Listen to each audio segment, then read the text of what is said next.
Well, it's that time again where we all start looking at our vehicles and we have to get up a little bit earlier to go outside and clean our vehicles off because that horrible white crap is falling from the sky and it hasn't stopped all night. Oh God, we're gonna have to come home from work and snow blow and shovel, and by the time we're done that, we're not gonna want to do anything. Our hobbies are gonna be put to the side, our shows are not gonna be watched. Hell, we won't even get to spend any time with our kids. I hate winter. And I hate the fact that I now have to drive to work in the snow. But oh wait, I have a 4-wheel drive pickup truck. I'll be safe. I'm in the safest vehicle on the road. Sound familiar to you? Yeah. I hate the snow too, and I hate winter, and, I wouldn't say I'm stuck living where I am in the wintertime, but in my home country I kind of am. But how many people know of people with that mentality? I have a truck, and I'm the safest thing on the road. Well, AutoLooks is here to talk to you about having fun in the snow, and how certain vehicles aren't as fun in the snow as you may think.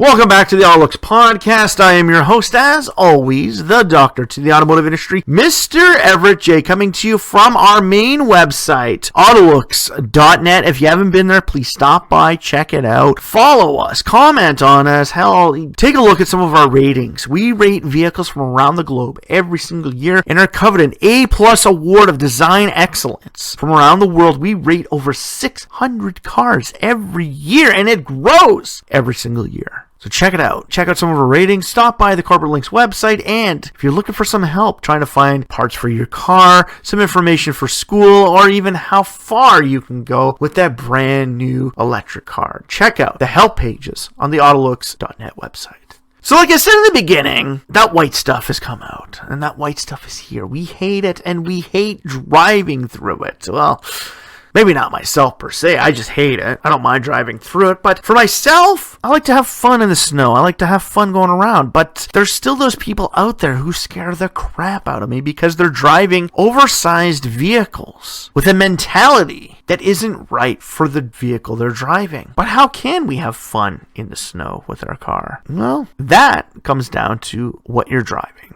A lot of vehicles people perceive to have a lot of ground clearance, and the higher you're off the ground is a safer and better way to get around through the snow. Wrong. I'd like to point out the fact that they don't race Baja trucks through snowstorms. They race rally cars through snowstorms. Because similar to that of driving on a track, being lower to the ground is still just as safe to have fun in with the snow. Anybody in a 4-wheel drive vehicle can go plowing through deep snow, no problem, a lot better than a 4-wheel drive car. But when you're on the road and the road has been plowed, you're more dangerous than that 4-wheel drive car. Small cars are some of the best vehicles to go out in the snow with, and some of the best you can have fun out in the snow with. For myself, my household includes a Suzuki SX4. Or if you're not familiar with this vehicle, it is essentially a compact hatchback with a cross-trekking ability. It has all-wheel drive capabilities and a locking differential. So I can literally crawl across uneven terrain with this bad boy. And I have done so. But in the wintertime, with winter tires on it and my diff locked in, I am less likely to lose control of that vehicle than I am in my 4-wheel drive, body-on-frame Kia Borrego. Yes, my 4x4 SUV is one of those vehicles that a lot of people perceive as being safer in the snow. This is a perception that has gone on wrong for so long, and I hear about it even at my day job. So many people I work with drive trucks, and they all drive trucks in the wintertime because they perceive it as being safer and better for commuting to work. And I always tell them, I said, no. A lot of these people will try and get around it by adding a snow machine into their box to try and better distribute their weight. We all know that weight distribution is one of the biggest hurdles with pickup trucks being safe. Is because an average pickup truck has nearly 70% of their weight from the driver's seat forward. 70%. That's a lot of weight sitting up front when the driving wheels of your vehicle are situated behind you. That thing gets a little squirrely, you're more likely to wind up in the ditch. So you have to ask yourself, Everett, what is one of the best vehicles for going through snow in? Well, trekking models would be the best vehicle for going through snow. Something like my SX4. It has higher ground clearance than a standard hatchback, but not too much to add extra upforce. The thermodynamics that run across this vehicle, they create air force underneath the vehicle. You got to think about it. The higher up your vehicle, the more force underneath your vehicle is pushing up against it, which means it's causing you to float. You can add as many spoilers and as much weight you want to the top, but that extra force underneath of you is still going to act against you. That is where the little Crosstrek comes into play. My little Crosstrek has less ground clearance than my RAV4, but since my RAV4 is wider and more top-heavy, its stability in snow is lesser than that of my Crosstrek. My Crosstrek being my Suzuki SX4. So when I want to go across the road and do donuts in the snow-filled parking lot, literally across from my home, doing them in my SUV, my Borrego, is fun. But when I need to stop, I have to think about it and I have to plan it a lot better than with my Suzuki. With my Suzuki, I do donuts, and the second I want to pull away from that drift, I literally just point it in the direction I want to go, and it goes. My truck is sliding, and with the air force pushing up against it, my ass end is literally floating on air. So yanking the steering wheel back, similar to that of my Suzuki, will cause me to go in the other direction. A tap on the brake and a fishtail side to side usually pulls it out. My RAV is almost similar to that. But with the people I work with, pickup trucks are what they all deem as the safest vehicles. Same with big SUVs. I get it. On the roads in the wintertime, transport trucks are a little bit more safer. They take longer to stop, and once they start fishtailing, they're pretty much gone. But transports have the weight to keep them on the road. Their ground clearance also keeps them closer to the ground as well. For a vehicle as big as they are, they tend to hug the road a lot better than your standard pickup truck. And if I want to go out and have fun in the snow, I want to go and do it with something that can slide around and have fun. Not to say that I can't have fun in the snow with a pickup truck. By adding studded tires and winter-rated tires as opposed to all-season tires, I can have a little bit more fun with proper control in winter climate.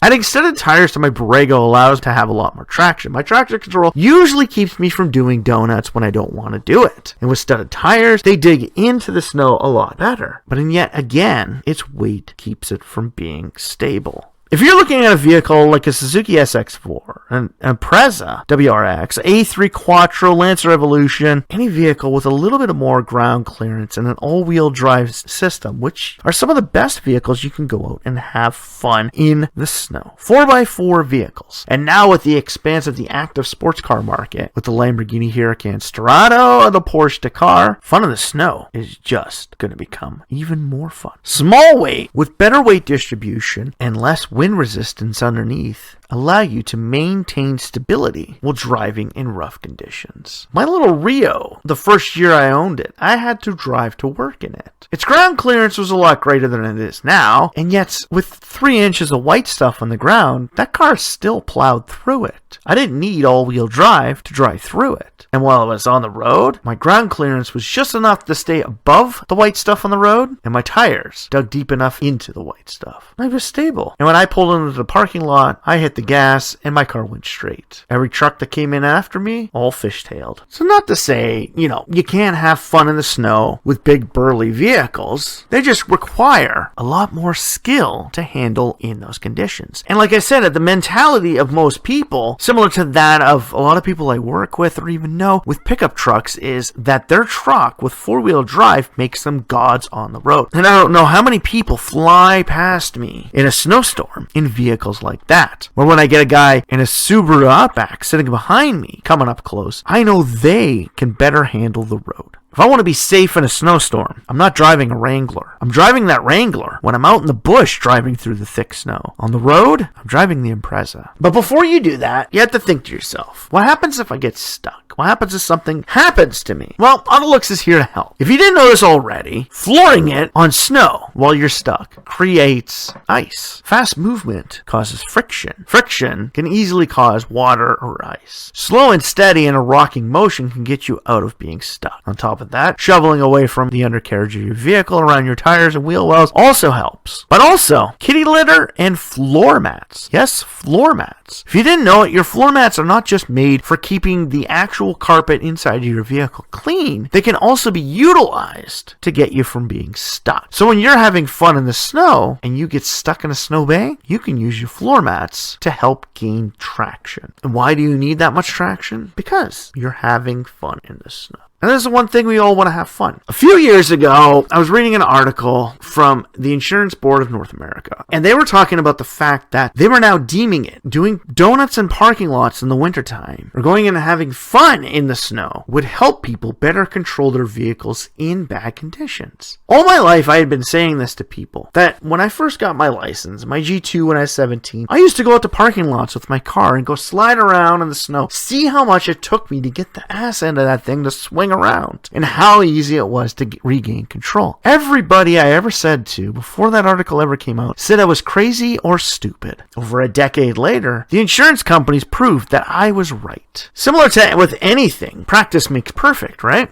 And understanding your vehicle makes you a more skilled driver. But understanding how to control your skid before you ever enter a skid makes you safer as well. By fooling around and pushing my car to its limit so I'd slide around in parking lots by having fun in the snow, I learned to control my car better. And with that, the first time I ever hit black ice, and the first car I drove when I was 17, because I had done so many parking lot fun, when I hit that black ice, I corrected and kept going. Most people in my situation, at the speed I was going at that point, would have wound up in the rock cut that was right in front of me. But by fooling around in the snow and knowing what it takes to regain control of my vehicle, I understood that ability and I utilized it. Of course, it's not to say that traction control and the fact that I was driving a cab forward design front wheel drive sedan that was actually heavy and wide didn't also help me out as well. Anybody can learn to drive any of these vehicles in the snow, and having fun in the snow will help you better drive through those conditions. But like I said, the mentality of most is not to go out and have fun in the snow. Their idea of fun in the snow is just driving through it to get to work. If you get a little squirrely, whatever. They have not done it in a controlled environment. They have done it in an uncontrolled environment, which makes me scared on the road. I only have a short ride to my day job, but that short ride can be very scary, especially in a snowstorm. And when I was 17, I had to go to the doctor's once. And my dad knew what I had done. He knew that I went and did parking lot sliding around. Hell, he's one of the people that said that's one of the greater ways to learn how to control your vehicle, and respected that I wanted to do that. The first time I ever had to go to a doctor's appointment after getting my full license was during a snowstorm. My father called to ask me if I wanted to reschedule it. He wasn't scared about me being out there, because he knew I knew how to handle that vehicle, and I knew how to get through that snow. His fear were for the 70% of the drivers out there who think that driving is something super easy. And I've gotten into this fight inclusive of family members who think I'm crazy and stupid with all the things that I do, all the fun that I have had in vehicles. But unlike them, I've been hit, but I have never caused an accident. Because I understand the ability of my vehicle in conditions. I understand that when I'm in my Borrego, in a snowstorm, even with four-wheel drive on, and my ice tires don't drive as fast as I do when I'm driving my Suzuki. One time coming home from work, when my wife and I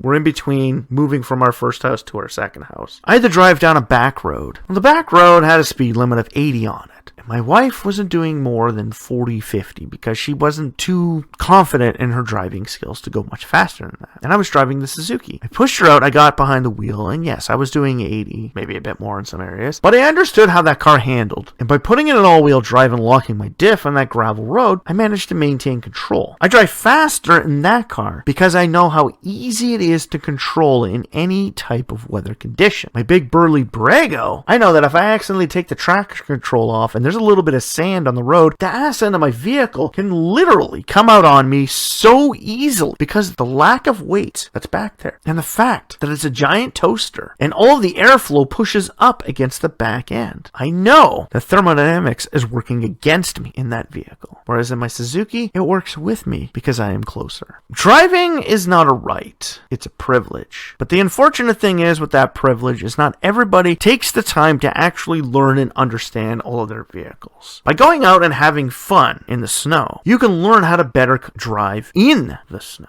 Not to say that you need to go out and get rid of your pickup truck and buy a tiny little all-wheel drive car. I'm just saying that those vehicles are safer and better to handle at a high rate of speed. If you choose not to go and have fun in the snow, then you should choose to slow down. So for all those people out there that are listening, and all the people that I may have worked with who are listening to this with their trucks, slow the fuck down. Your four-wheel drive pickup truck is more dangerous than that sedan that just passed you. A pickup truck with studded winter tires, with a driver who thinks vehicles are made to go from point A to point B and that's it, is just as dangerous on the road as a more skilled driver in a sedan with all-season tires. It's time for you to get in your vehicle and go have some fun in that snow. Go learn your vehicle and learn how it operates. You need to have this fun to understand and better prevent issues from happening. Because when you can control the situation, you will always be on top of it. So if you like this podcast, please like, share, or comment about it. Hell, follow us if you want to hear more episodes from the AutoLooks podcast on any major streaming site or even on our website at AutoLooks.net. If you haven't been there, stop by, check it out. Go to the Corporate Links websites and find car companies from around the globe on the AutoLooks.net website. And like we said, follow us, like us, share us, comment about us. Tell us what you think about having fun in the snow. Do you think your vehicle is ready? Even ask us, do you think our vehicle is going to be good enough for this snow conditions? And, should we slow down or am I good at my standard rate? Well, just drop us a line, send us a comment, and we'll let you know. For myself, the whole AutoLooks team here, strap yourself in for this one fun wild ride as we have fun in the snow.